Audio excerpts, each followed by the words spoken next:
Hello, everyone, and welcome to our special webinar, part of our Campfire Stories. Let's wait for more people to join.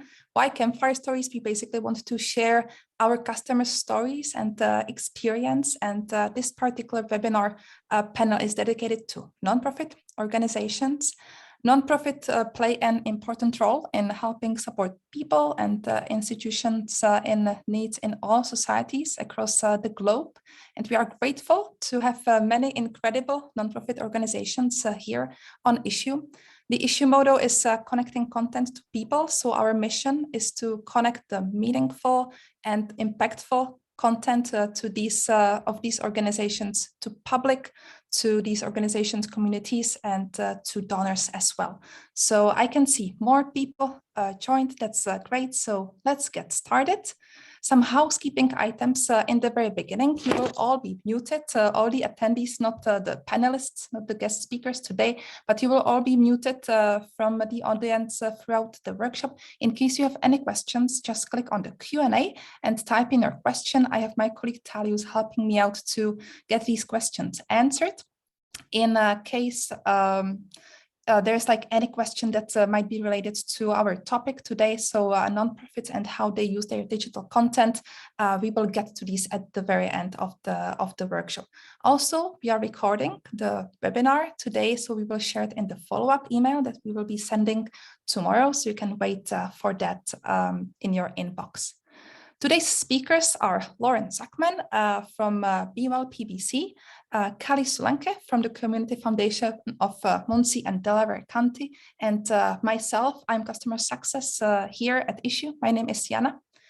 And the agenda for today. First, I will make a short introduction. I want to explain why we are here, why should nonprofits be using digital content, and why Issuu is the right platform to use. Then I will ask Lauren and Kallie for a short introduction of themselves, of their organization, of their mission. And the main part of today's workshop, we will dedicate to the question, how do you market your nonprofit with digital content? How you use Issuu?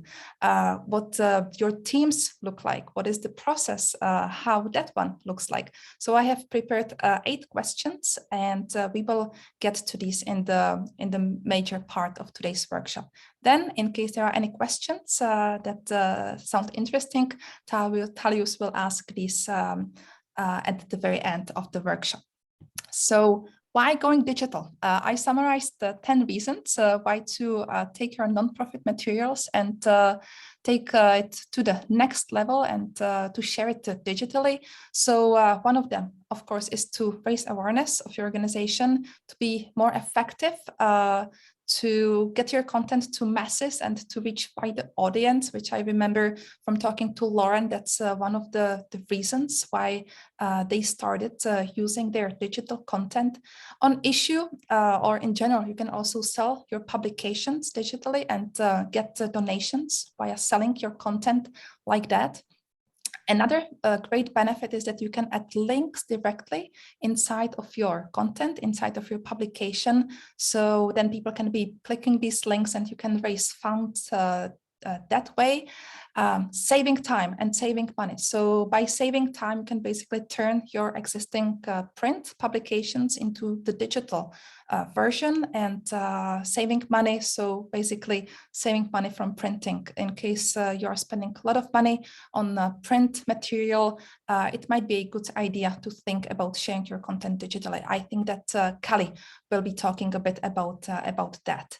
Another reason is that you can measure the results very easily. For example, on Issuu with Issuu statistics, you can see how many views, how many interactions, how many people clicked on the publication, in the link inside of the publication. So it can be easy for you to measure in case you have some KPIs and to align that with the money that you are spending on your content. Also, more engaging content means more readers. These readers might share it further with anyone from their group, and it also gets them higher read time, or it gets you higher read time in case there is some like interesting video, for example, inside of the publication. They might spend more time in that content. And I would say one of the biggest benefits that with digital content, you can share whatever you have across all digital channels. It can be your social media, it can be your newsletters, it can be on your website. And for example, if you publish your content with Issuu, it can also be no matter what device your readers use, they will be able to consume this content. So this is in general why going digital can be very beneficial for your nonprofit, why I think Issuu might be the right platform for you. Before I mentioned that what we try to do is we try to connect content to people, meaningful and impactful content to people. And again, I try to summarize 10 reasons why to choose Issuu. One of them is the interactivity. You can add clickable links inside of your publication. You can add videos. You can take the publication and put it on your website so people can be flipping through the pages in there. You can also enhance your newsletters. I have two great examples from both Kallie and Lauren, how they use our GIFs as teasers in their newsletters. You can also raise money from your content, so you can use your publication with the digital sales feature on Issuu. I have one example, not from the panelists, but I have one example that I would like to show you. Saving time, saving money. We talked about that before. You can include all that matters. So basically with Issuu, the publication can be in general up to 500 pages. In case you need more, that's also possible. So you are not limited by the amount of pages that you want to create and print. You can also repurpose your content. You can create shareable article stories from your publication. I will show you how these look like. And also you can use it for your own internal purposes. Kallie will tell us a bit more about that, how the content can be used for hiring purposes or maybe even onboarding purposes. So that's why Issuu can be useful for your nonprofit organization. We will be covering a lot of examples today, but now let's start with an introduction. First, I will ask Lauren to tell us a bit more about herself and her organization and the mission. Thank you so much for having me today. I am Lauren Zuchman. I'm the Executive Director for BeWell PBC. We are a behavioral health and wellness initiative in Palm Beach County, Florida, in the United States. And our mission, our lofty goal is to envision a community in which every person in Palm Beach County feels hopeful, supported, connected, and empowered. And how we do that is bringing residents and professionals, community and systems to the table together to co-design solutions. So how we know to help the community is by asking the residents what they need and involving them in making decisions for their own behavioral health and wellness. So we really talk about ourselves as a movement for behavioral health and wellness, for advancing every resident, no matter age, background, religion, culture, whatever that is. We want everyone to be as mentally healthy as they possibly can. And we know they have their own solutions and we want to elevate those solutions. And so we serve a county pretty large in landmass, larger than the states of Rhode Island and Connecticut. We serve in this county over 1.5 million people. So it's a pretty large county, and it's really important that we communicate, right? Much of what we do is convening a lot of people together to make those decisions together and work on efforts and projects. And so communications is absolutely key to what we do. We need to be able to talk to our community in all different ways. Some people want to receive emails, some people want to read newsletters, other people want to scroll through social media. And we also, through those communications, want to be able to hear back from the community. So these different communications avenues that we use create a feedback loop for us, telling the community this is what we're working on, are we getting it right, and getting information back from the community to say, hey, we have these ideas, we want to work on this with you, did you think about this? you might want to tweak that. So that's where Issuu and a lot of the platforms that you're seeing on the screen really become very important to how we talk to not just that 1.5 million people in our county, but then connect with initiatives across the country doing similar work, to learn from each other, to share ideas, and to make all of our initiatives, the best quality possible that we can to help the residents that we serve. Thank you, Lauren. So I've just went through your profile page on Issuu. Then we had a look at the website of yourself, of your organization. I can see you're embedding your publications on your website. You are also enabling people to download the publication. We saw these videos, so I just want to go through the pages again. I think this is like an amazing way how to keep your publication interactive, and it looks amazing, I have to say. We have a wonderful editor-in-chief, Julie Kana with Kana Connections, and Sunman with Sunman by Photography, who's our designer, and they just do an amazing job to put this together and to let people know this is created for and by our community. So the people who contribute these articles for this magazine are my neighbor down the street, in their own words. It could be the leader of a major organization. It could be a youth. There's a whole section for youth to write their own articles. And again, it's just a way to share a lot of different perspectives, bring stories to life of our community. And you can see by the beautiful design, it's very pleasing to the eye, of course, not just to read, but to look at as well. Yeah, I agree. And also you're sending out a newsletter with the Issuu GIF in here. So whoever wants to read it, they can go to Issuu to read it from the GIF. They can also see that you are using the article stories that you created from the publication in your newsletter. So if we go there, if I click on that link, I'm able to see that smaller individual section from your publication. Right, and all of this lives on our website, BeWellPBC.org. Yeah, amazing. Okay, great. Can we move to Kallie?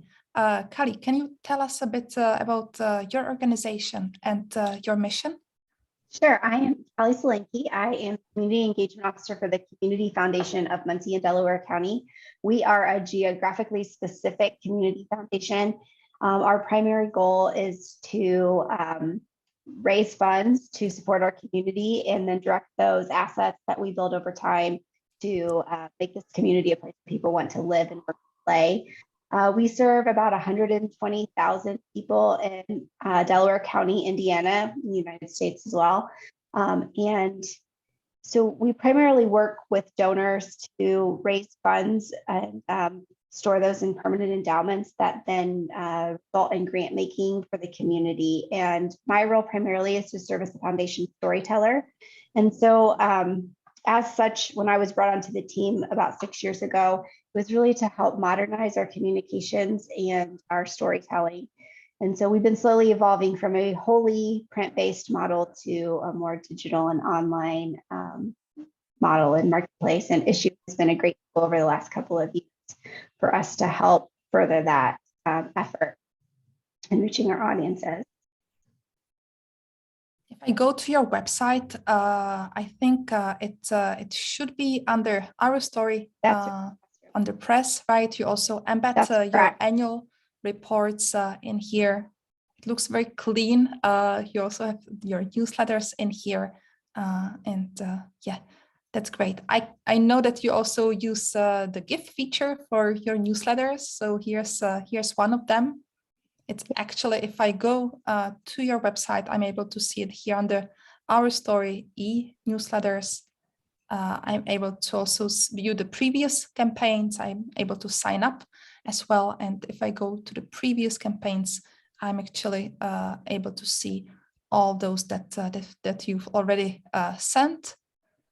And like, here's one of them. And I'm being sent to the publication itself on Issuu. Can you tell us a bit? Sorry, go ahead. It's okay. We take advantage of that GIF feature as well as those article stories so that we can share that via social media and other channels. Those have been a great asset to help us build our content and extend the work that we do in the publications, which tends to be a pretty big undertaking for our small staff. And before, they were only really reaching the end, mailed publication audience. And now we're able to really capture those stories and share them through a lot of channels, through our social media, through our e-newsletters, and shares as our board members, and things can email that information out more easily now too. Yeah, amazing. Before we jump to those 8 questions that I've prepared for you, I also want to show the digital sales feature that neither of you is using for your nonprofit, but I also think this can be quite beneficial for those users that are on the premium plan, because on premium plan, you can be selling your publication. You can also use it for donations. So this particular publication has been on Issuu for a couple of years, but basically it is being used for donations. So basically all profits go directly to the nonprofit organization, and they are being used to fund students and their scholarship. So basically, this is what I meant when I mentioned that our users, our nonprofit organization users, can also be using Issuu to raise funds directly by these donations. And let's get to the presentation back, because I have all these questions ready to ask you. So maybe can we start with why have you decided to go digital? And if we can start with Lauren first.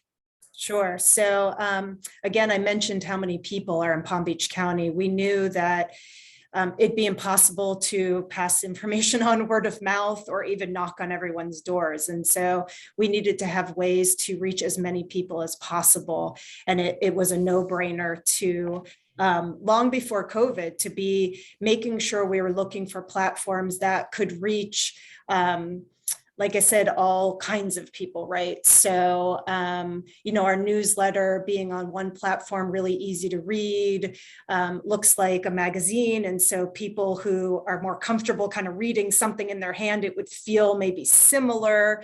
Of course, doing a lot of stuff on social media. I think it's how everything is going now. And then with COVID, of course, everybody's staying home, not even going out to buy things, magazines and papers so much anymore. It was sometimes the only way to get to people isolated in their homes, to, older people that were just learning how to use iPads maybe for the first time. And then of course, youth who know more about digital than I will ever know. My daughter could pick something up in a second and show me how to use everything. And so it was speaking to that age group, the next generations, long before, COVID even came around. Thank you. And you, Kallie, why have you decided to start with digital publishing? Yes, so we just have a long history of providing these really high quality publications to our audience. And again, when I came on board, we had kind of been doing the same things we'd always done. I think a lot of nonprofits and probably small businesses get into that rut when you're working with a small team. You do what you've always done because it's what you've always done. And when do you have time to think about changing that? But when we evaluated our mailing list, we were printing and mailing the annual report, which is about a 30-page document, to 3,000 names, people who hadn't made a gift or engaged with us in any way in maybe 20 years. And so it seems like a really poor use of our resources doing that. And so we set some parameters and reduced our mailing list down to about 1,200 people in our community, but out of 120,000, we didn't feel like that was a huge representation of who we were reaching. And so we knew that just mailing to those people wasn't effective either. And so we wanted a way to share our publications electronically and reach beyond the people that we already had relationships with, but find a way to reach the people that we hadn't yet had a relationship with in order to be able to build. And so we really started exploring ways to go digital. Prior to joining Issuu, we had just simply posted the PDF on our website, but we knew there had to be a better and more visually appealing way to do that. And so we're so glad we found this tool.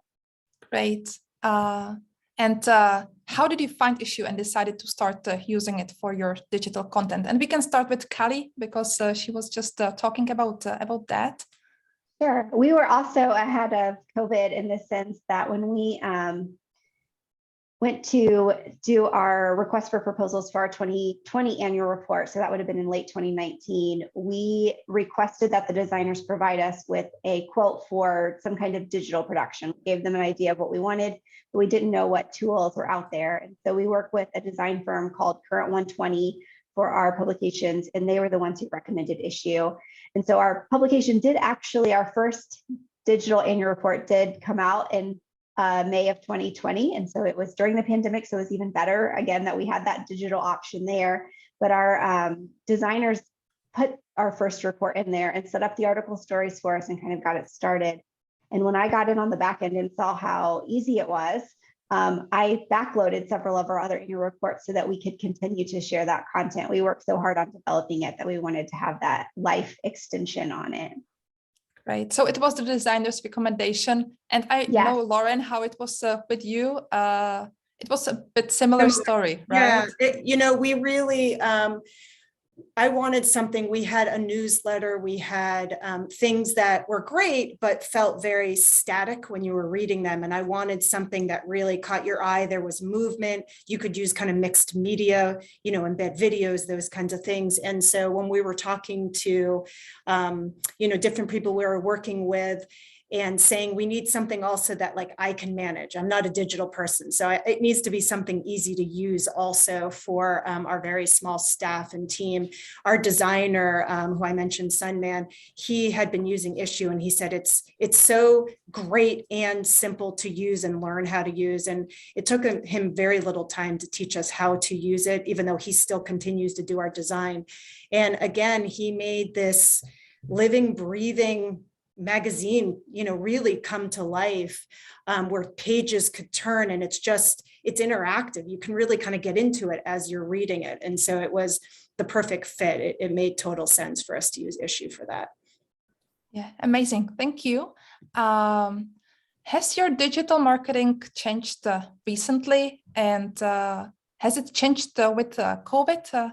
And we can start with you, Lauren. Sure. Of course it has. It's increased, right? Just what Kallie was saying is we are now reaching a much larger audience. And so with that comes a lot more requests for, can you try to do this? Can you do that? People sending us videos, and how do we now embed other people's videos? And just kind of upping our game, how to, make our marketing fresher and speaking more and more to the people. So we have, employed a lot of other platforms that we're teaching ourselves to use. I mentioned youth. They're coming in and they're teaching us things and doing it for us because I think they were born with the skills to know how to do it. So I think what's changed really is the increase in us using them and the audience we're getting to. And as I mentioned before, of course, it's changed with COVID because so many people were remote. They were looking for these digital, platforms to connect and to put their own information out there.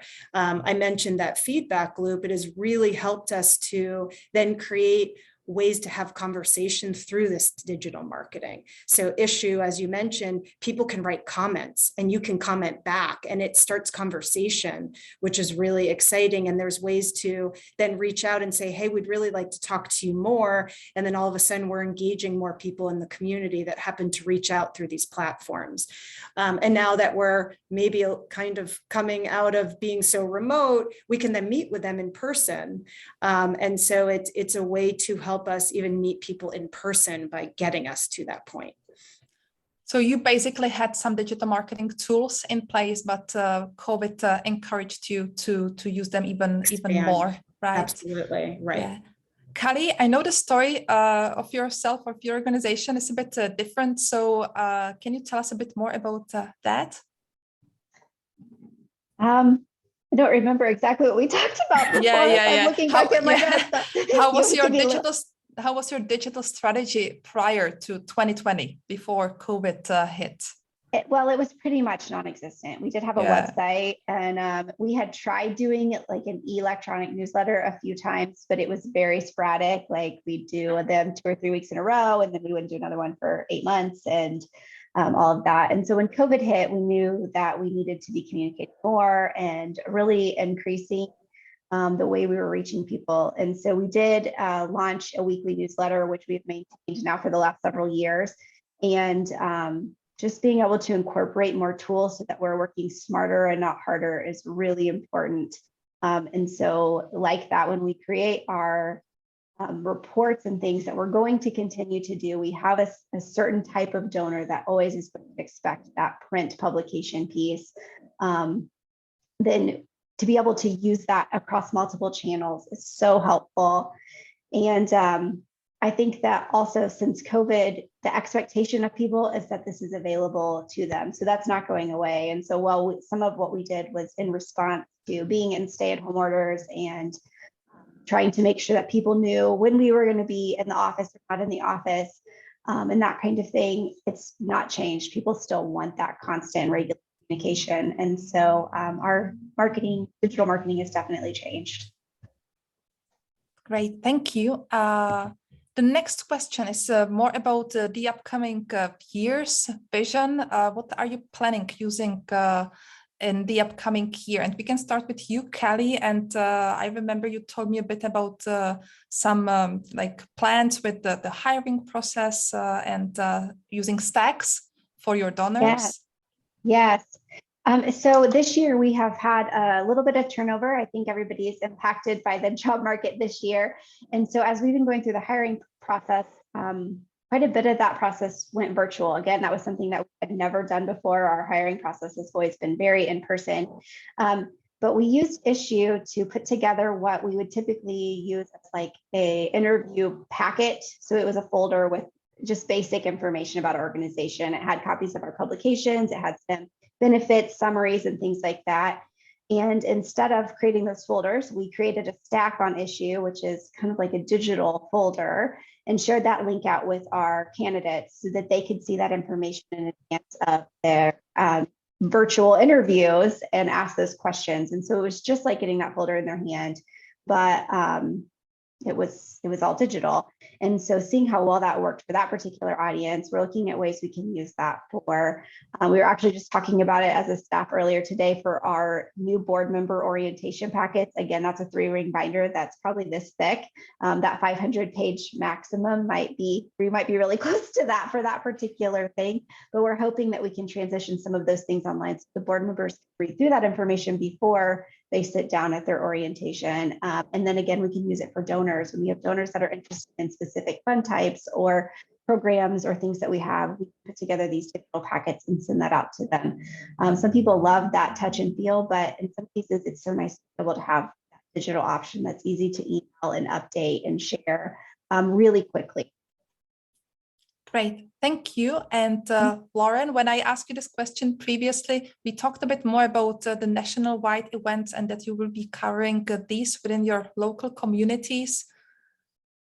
Sure. So we are definitely going to be continuing to use Issuu for our bi-monthly behavioral health and wellness publication. That, of course, is Palm Beach County focused, but we hope to get the publication out beyond our county, state. We have used it for some of the national conferences that I've spoken at, and so people have been able to, go to the website and look through those issues and subscribe and look at future ones. We are also using it for our impact report, which is our annual report, and continuing to find new ways that we can, you were talking about funds. Can we use it for possibly raising funds for these different efforts that we're working on? Thank you.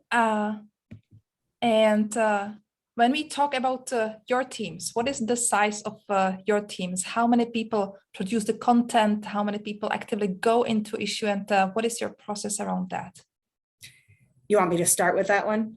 You can, thank you. Sure. So I think if you work for nonprofits, you know that your team is very small usually, right? So there is myself and just 2 other staff, but then we have another small team of volunteers. And I mentioned our designer Sunman and our editor-in-chief Julie Kana, who works with us part-time. There are vendors who are really doing probably the bulk of the creative piece of it, making sure it's designed and put into issue. The content is produced by our community. So we put out calls for articles and perspectives. And Kallie, you were talking about storytelling. That's what we do, is we tell stories. And so we are asking our community to help us to tell those stories and write the content themselves. And then we have, because of our action teams, and we have our stewardship council, which is our board, it's probably another 100 people who come in either through their jobs or, again, volunteering their time to give us feedback, to maybe, give us some content. So it starts as a small team, but then when you're talking about volunteers and all of that, it gets bigger, and people give the time when they can. But we're very fortunate to have some extremely creative people with great ideas who have helped us to think this through. And so it's from conception to, really putting it on paper. Everybody jumps in where they can. And Julie Kana is our editor who wrangles the troops and makes sure that we know what pieces we're working on. Yeah, I remember that you mentioned that often you do not need any professional writers, because you have a lot of contributors within your own community, Yes. like your neighbors even. Right? Absolutely. I mean, that's the beauty of storytelling, is we want people to say it and tell it in their own words. So it's a come as you are magazine, where you write in your own words and we don't edit that. We want you to tell the story the way you want it to be told. Thank you, Lauren. And Kallie, how many are you, and what is your process? Yeah, so we really approach developing content for what's on Issuu specifically, kind of two lanes. We work with two different professional design firms, the one who referred us to Issuu, and then a different firm manages our newsletters. But they produce those really high quality print publications. And those are produced in InDesign. And then our other content is produced in-house using InDesign or sometimes Canva, or occasionally even just Word and some special beautification of that. There are two of us on staff who work on those in-house pieces, and those tend to be more smaller donor grantee stories. Up to this point, I've been the only staff member that's using Issuu. So once we get a finished publication, whether that's one of those really professionally designed pieces or one of those in-house designed pieces, I'm the one that puts that in and works on adding the links and creating the article stories and doing those things. We have added a new colleague to our team just this week. And so I'm hoping to teach her the tool as well and really get her to dive in and learn some of the features that I have been learning about more and more in the last couple of weeks, so that we can better utilize the tool as a whole. Yeah, we can actually add to that when we jump to the next question. I think when it is just you, it might be like hard to close the loop with measuring the results, but in ideal world, what would you be measuring? How would you be measuring the success of your content that you have on Issuu?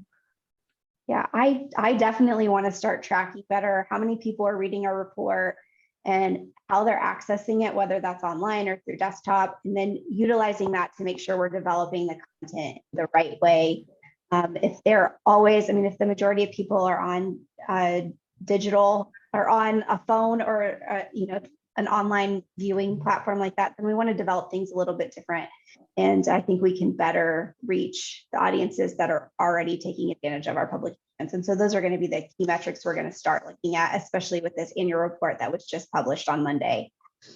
Yeah. And yeah, we're doing similar. We're also planning to maybe test out where, one time we may market more in particular parts of the county to see if that marketing, are we gaining a lot more readers in that area, and is it working? And so we're going to try testing out different ways of marketing, and obviously, do we have more subscribers because of it? Do we have more people opening it and reading it, and what are they looking at? You showed that people can, in our publication, pull out individual articles. And so what are those articles that are getting most of those grabs? And what is it about those articles maybe that people are really enjoying? And so again, I mentioned we also ask for feedback. And so there are those functions for people to leave us comments. And we really do read those. And so that's a part of our measuring our success too, is to hear what people are actually saying, not just looking at what they're reading. I also remember when we talked about the newsletter that you had before the BeWell publication, before the magazine itself, there was just so much content that you had to turn it into a magazine. And you mentioned that you tripled the amount of subscribers since you started? Absolutely. Yeah. And so we started out doing a monthly newsletter like long at the very beginning of this initiative over 3 years ago. And exactly what you said, there was not just what we were working on, but what our partners were working on, what residents wanted to talk about. And so it became quickly, clear that this long kind of scrolling newsletter was not going to be enough. And we wanted to feel more about people talking about what they're doing. And as I mentioned, in their own words, versus a newsletter that reads like a newspaper, right? That it's articles, right? We wanted to feel less like articles, more like those stories. And so that was the impetus for us really having it evolve into this magazine and just feeling like this beautiful product of what's happening in Palm Beach County and becoming a bit of a chronological timeline of, what we're talking about in our community over time. And we can look back, eventually look back at the first issues to say, this is where we were. And 2 years from now, look how far we've come. Great, thank you. We are getting to question number 7, my favorite. Are there any best practices that you can share with our audience? And we can start with Lauren. If you remember what you told me. I don't remember what I told you. Yeah, but it was about inclusivity. I think, one thing I was going to say is one best practice is try to teach team members how to use all these platforms, because you never know when someone can come up with like, oh, we could do it this way.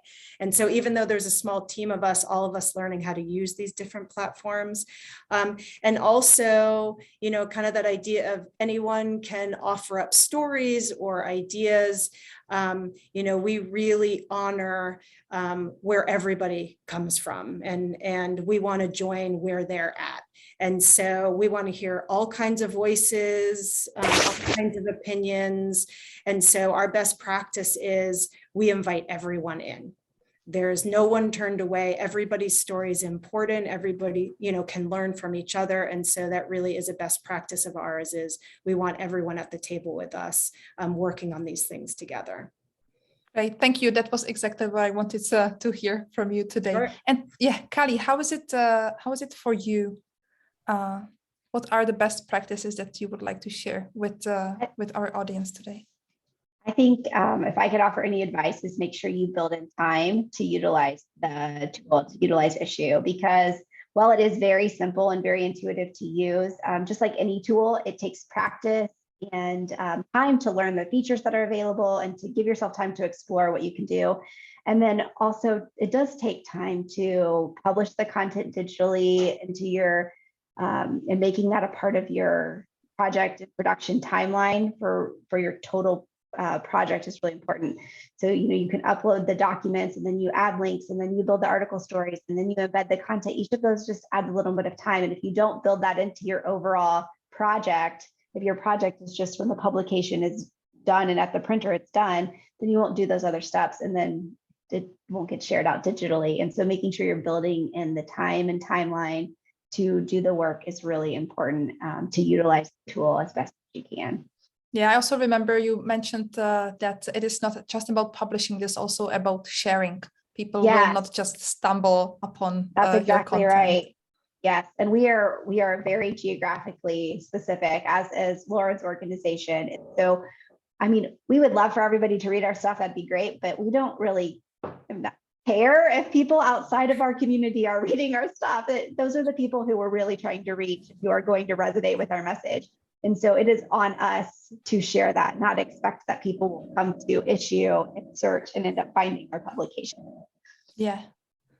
Great, thank you. And the last question I have for you is, what is your favorite issue feature and why? Lauren, can we start with you? Sure. I kind of alluded to this already. Part of that, it feeling interactive and there's movement to it. I really love that you can embed videos, that you can, it's like mixed media art almost, that you can have this wonderful publication and just have a little of everything. So, whether someone wants to read something or watch a video or however they best take it in, you can kind of find a little of all of that in Issuu. So I was very excited when I heard that we could embed videos into our magazine. Yeah, and I will show it again because it looks really amazing. Yeah, like here. And Kallie, how about you? What are your favorite features on Issuu? Well, I am excited to start doing this. We have not yet embedded any video, but I had a call with our designers this week about a different project we're working on. And I was like, next year's annual report is going to have video and we are going to embed it and it's going to look so cool. So this is just aspirational. From what we have used, I think my favorite feature is the way that we can embed it onto our website. It looks so professional and so clean. Being able to customize the colors to match each report. So it's very clear that there are different reports and different timelines. I think it's just a wonderful little addition. Before we just had like PDF icons, you click and you'd open like the not interactive PDF. It was very boring. And this is just so much nicer and so much cleaner. Yeah, I also remember you mentioning the article stories that basically before you just had the PDF, right? Or that you had even the print version, and then you had to go ahead and create a blog post. But now you can exactly use right. And now I can use article stories to share that out very quickly and easily. We do share those a ton, and it's so much better now. We would take every story that was in our annual report and create a blog post and then use that to share, but it was just redundant work that didn't really benefit us. People weren't coming to our website to read those posts or coming to our website and then doing other things. And so this is a lot better use of our time, and it looks so much more professional and clean, clear and crisp, the way we want our brand to come to people. Amazing. Yeah, it's great for social media because now throughout the month, in between our publications, we can put an article out there and you can read it again if you didn't see it the first time and talk more about the person who wrote it or connect it to the work that they're doing. And so it just makes it so simple, like Kallie was saying, is you're not having to like pull everything out and tear it apart. You can just continue to use it. So it's like the publication lives on even after it's been released. You can keep using it through all your social media platforms. Yeah, you're right about that. Great. Thank you both. And Talius, are there any questions from the audience? Yeah, thanks for handing it over. We've had a few great questions, some of which are product related.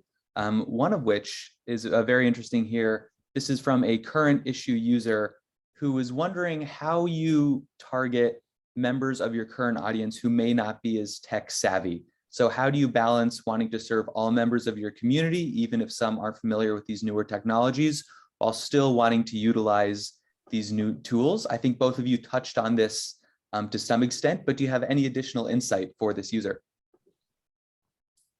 I don't know, Kallie, do you want to go first or I can go, either or? You can go ahead, Lauren. Sure. So we've been creative around that, definitely when everybody was remote, we would sometimes have like information sessions where we invited people to spend 20-30 minutes with us and we would show them how to log in. Zoom is a wonderful thing, right? Because you can bring it up and literally walk people through it. So we did do information sessions sometimes. We also actually, with small dollars, put out money to youth in our community to visit people of the older generation who weren't as comfortable and taught them how to use it. So it was just getting a little bit more creative, not using a lot of dollars, because again, we don't have a lot of dollars sitting around, but because people were remote and most people could eventually figure out how to at least get on Zoom, we were using that as a platform to teach people. Also sending out, some people still use email. And so sending out instructions through email, like this is a way to, and so just trying to be really thinking of different ways how people might want to learn how to use it, and being available, answering questions, people calling me and me walking through it with them. Amazing.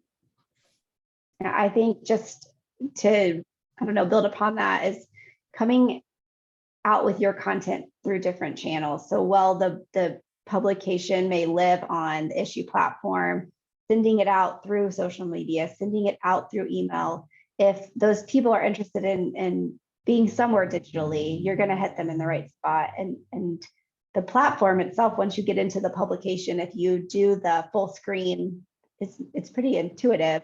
It's just a click to move through your pages and things like that. And so just making sure you're not expecting them to find it there, but let them find it where they're at. So again, through their email or through their social media, or through a postcard with a direct link, something really short and concise is really helpful too.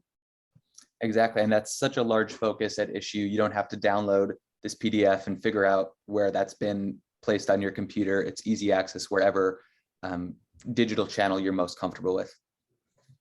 And one other question we have, you both have mentioned how you go about creating your content. But if you were going to give a rough estimate for how much time you spend on digital content creation and then distribution on, let's say, a weekly or monthly basis, what would you guys say is that rough estimate? And would you suggest someone do that themselves, hire someone part-time, or is it better to have a full-time person dedicated to this process?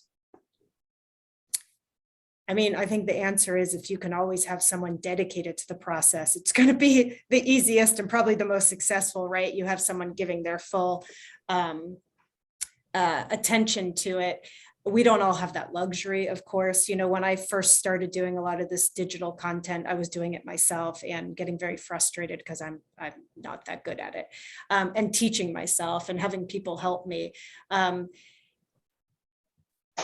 I'm trying to guess how many hours we probably spend on it, because now we do luckily have a small team. The publication alone, I think we're probably spending, we put out the publication every other month, and we're probably spending at least 5 hours a week just on putting the content together, determining design, then getting it ready. As Kallie was saying, there's all these steps to get it onto Issuu to then, attach it to our website. So I think just for the publication, it's probably like 5 hours a week. And then mix in all the other digital marketing that we're doing. It's probably a good 20 hours a week, I would think, between all our team members. And that's maybe even the low end of how much time we're spending. Mm. I think it looks like Lauren's footprint or digital footprint is bigger than ours too. So our organization, I mean, it's really just me right now. And so it's a piece of all of the work I do, which I think everyone in nonprofit lives that same world. Very few organizations can devote a full staff time, but it goes in waves because of the nature of our publications. I do all of the content writing. So while I don't do the design work, we do hire that out. The writing and the coordinating the photos and things like that all comes through my office. So probably I would say a half a day to a day a week, 4 to 8 hours a week on all of that content work. And sometimes it may be a little heavier, and sometimes I may let it slide a little more than I should. But you definitely do have to, it does take time. Everything takes time. But if the rewards from that time you spent, come back to you, then it's totally worth the time spent. Definitely. And I think that you folks have both touched on this as well, but as the digital world becomes more and more prevalent, that chunk of time will just gradually increase as we move more and more to creating content digitally and then doing marketing and communication efforts online as well. Yeah. And then that is actually all we had in terms of Q&A. I will hand it back to you, Jana. Oh, thank you. So again, thank you, Lauren, and thank you, Kallie, for joining our panel webinar today. Is there anything else that you would like to share with us? Just thank you for having us. Thank you. Awesome. Okay, great then. Have a great rest of the day. Yeah, thank you and bye.